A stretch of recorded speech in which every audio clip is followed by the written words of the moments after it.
सभी किसान साथियों को मेरा राम राम। किसान साथियों, इस समय आप देख सकते हैं वीडियो में यहाँ गेहूं की बिजाई का काम शुरू है किसान साथियों।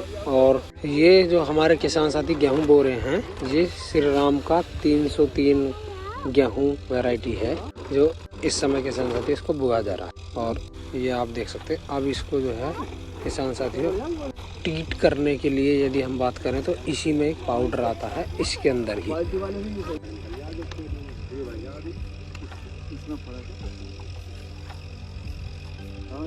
ये देख सकते हैं, अब इसमें हल्के हल्के छींटे लगाए जाएंगे पानी के। और पानी के छींटे लगाने के बाद में फिर जो इसमें पाउच निकला हुआ है कट्टे में ही, उससे फिर इसको टीट करा जाएगा, फिर इसे खेत में छिड़का जाएगा। तो इस समय हमारे किसान साथी इसमें पानी का छींटा लगा रहे हैं जिससे मॉइस्चर आ जाए। और इसी तरह टीट किया जाता है बीज को। आप ये ज़रूर देखें, टीट करना भी बहुत ही ज़रूरी है बीज को। अब ये इसको ब्लेड की सहायता से काट रहे हैं और इसमें कुछ पाउडर निकलता है जो इस तरह का आप देख पा रहे हैं, सफ़ेद कलर का पाउडर। इसको आपस में अच्छी तरह मिलाना होता है। तो इस समय हमारे किसान साथी बीज जो है मिला चुके हैं। हाँ, और इसको खेत में छिड़का जाएगा, यानी कि बिखेरा जाएगा किसान साथियों। अब हमारे किसान साथी इसको बिखेरने की तैयारी कर रहे हैं। तो किसान साथियों, अब हम जो आपको गेहूं दिखा रहे हैं ये टीट होने के बाद है। अब पहले था सफ़ेद सा, जो अब जो लेयर आप देख पा रहे हैं बड़ी ही बारीक, इस पर सफ़ेद सफ़ेद लेयर जम चुकी है। जो पाउडर भैया जी ने बिखेरा था ना, वो अब आपको दिख रहा होगा गेहूं में। ये आप देख सकते हैं हल्की हल्की सी बहुत बारीक सी लेयर इसमें जम चुकी है, जिससे किसान साथियों यदि इस तरह हम बीज टीट करते हैं तो बीज टीट करने के कुछ फ़ायदे मैं आपको बताना चाहूँगा। इसमें बीज टीट करने से किसान साथियों होता क्या है, एक तो हमारे जो पक्षी होते हैं जो बीज को खा जाते हैं, एक तो वो नहीं खा पाते, या कुछ इसमें समस्याएं जो है चूहे भी खा लेते हैं गेहूं को। तो चूहे भी नहीं खा पाते, क्योंकि इस दवाई से यही एक फ़ायदे होते हैं, चूहे नहीं खाते, पक्षी नहीं खाते हमारे। और इसमें किसान साथियों जो हमारे कुछ फंगस जनित रोग रह चुके हैं या रह जाते हैं, उनको भी इसी एक फंगी जनित रोगों को कंट्रोल करने के लिए ही ये पाउडर होता है, जिससे फंगस ना लगे। तो ये फंगस से भी बचाता है हमारे गेहूं को, कीटों से तो बचाता ही बचाता है।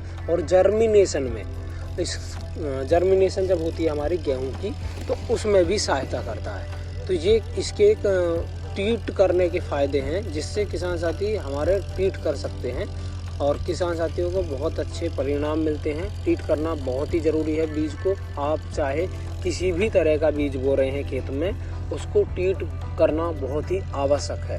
तो आपको टीट करना भी बहुत ही ज़रूरी है। आगे हम किसान साथी से मिलाएंगे आपको कितने वर्षों से श्री राम का 303 बोते आ रहे हैं या पहली बार बोया है। अब हम किसान से मिलेंगे, जानेंगे किसान की जुबानी कितने वर्षों से गेहूं बो रहे हैं, वो भी श्री राम का। किसान साथियों, आज हम एक ऐसे किसान साथी से मिलेंगे जो हमारे किसान साथियों इस समय गेहूं की बिजाई कर रहे हैं। और किसान साथियों, अब हम किसान साथी से जानेंगे, एक तो उन्होंने कौन सी वैरायटी का जो है गेहूं का चुनाव किया है, किस वैरायटी के गेहूं को बो रहे हैं, और किसान साथी कितने वर्षों से इस वैरायटी को बोते आ रहे हैं। हॉर्न के विषय में भी जानकारी लेंगे, बेसल डोज के विषय में भी जानकारी लेंगे, बेसल डोज में क्या क्या दे रहे हैं। तो आइए मिलते हैं किसान साथी से। तो अंकल जी राम राम। राम राम जी। हमें अंकल जी एक तो गेहूं के बारे में बताइए, ये श्री राम का जो गेहूं बो रहे हैं 303, क्या सालों से बो रहे हैं?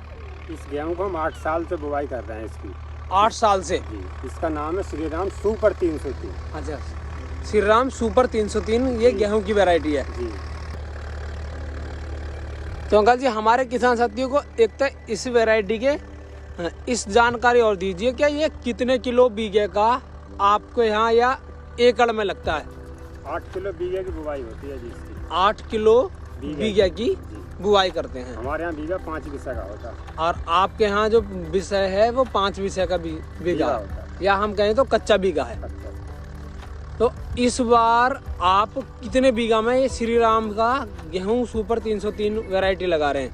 50 बीघे में लगाएंगे, जिसकी बुवाई करेंगे 50 बीघे में। जी। और इस समय जो किसान साथियों, यदि मैं बताऊं तो इन्होंने 10 बीघे की बुआई जो है बिखेर चुके हैं। बीज खेत में ट्रैक्टर चल रहा है, वो भी हम आपको आगे दिखाएंगे।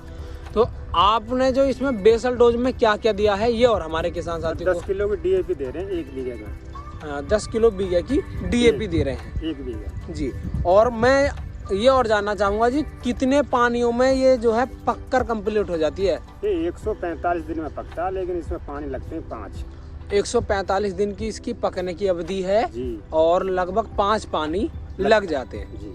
और मैं यदि बात करूं जी, पहले पानी की ज़्यादा इम्पोर्टेंट बताते हैं लोग कि पहला पानी कितने दिनों में दे देना चाहिए और पहले पानी पर क्या क्या खाद और देने चाहिए?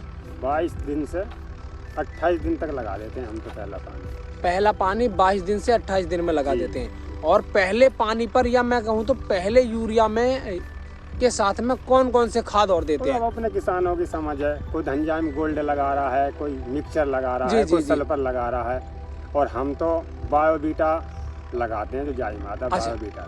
बायोवीटा लगाते हैं आप? जी। 1 किलो बीघे का। 1 किलो बीघे का। और पैदावार कितने मन बीघे की हमने आपने? तो आज तक 4-5 साल से बुवाई करी है इसकी। 12 मन बीघे का जी। निकल गया हमारा। 12 मन बीघे का आपका निकल जाता है, ना ही कोई मैं कहूँ तो एक्स्ट्रा लागत लगाते ना हैं और कुछ ज्यादा लागत किसी। जी। पहले पानी पे बस सल्फर या जो आप इन्होंने बताया इस तरह का फर्टिलाइजर दे देते हैं जी। और 12 मन तक पैदावार ले लेते हैं। जी। और बुआई में किस किस यंत्र से बुआई करा रहे हैं आप? हम तो रूटर से ही करा रहे हैं, लेकिन रूटर से तैयार करके खेत टिलर से बुवाई हो गया वैसे तो इसकी। अच्छा अच्छा। तो अंकल जी, मैं और जानना चाहूँगा, जैसे आप रूटावेटर से ही बुआ रहे हैं गेहूँ, जी। तो रूटावेटर से ही थोड़ा सा क्यों बुआ रहे हैं, इस विषय पे जानकारी दीजिए। और हमारे किसान साथियों को ट्रल से क्यों बुआना चाहिए गेहूँ? तो टिलर में रूटर में ये टिलर का गेहूँ गिरता ना है, रूटावेटर गिर जाए, लेकिन इसकी हाइट इतनी कम है कि ये गिरता नहीं है। अच्छा, हाइट इसकी ज़्यादा नहीं होती हाँ। और ये जड़ से मजबूत होता है। जैसे 69-67 है, जी जी। सुल्तान है, उससे इसकी हाइट कम है। तो हाइट कम रहने का रीजन, या मैं कहूँ तो जड़ की जो पकड़ है वो ज़्यादा होती है, इस वजह से ये गेहूँ गिरता नहीं है। हाँ। फिर भी हमारे किसान कह रहे हैं कि अगर आपके यहाँ ट्रल की आवश्यकता है तो आप ट्रल से ही बुआएं। जी। भाई, किसान साथी का जो खेत है वो खरपतवार से थोड़ा सा ज़्यादा थे, तो इसलिए रूटावेटर से ही दोबारा जुतवा रहे हैं जी। जिससे खरपतवार ना हो। तो किसान साथियों, हमारे किसान द्वारा दी गई जानकारी और हमारे द्वारा की गई कोशिश यदि आपको पसंद आती है तो वीडियो को लाइक करें, चैनल को अवश्य सब्सक्राइब करें। मेरा सभी किसान साथियों को राम राम, जय हिंद, जय भारत।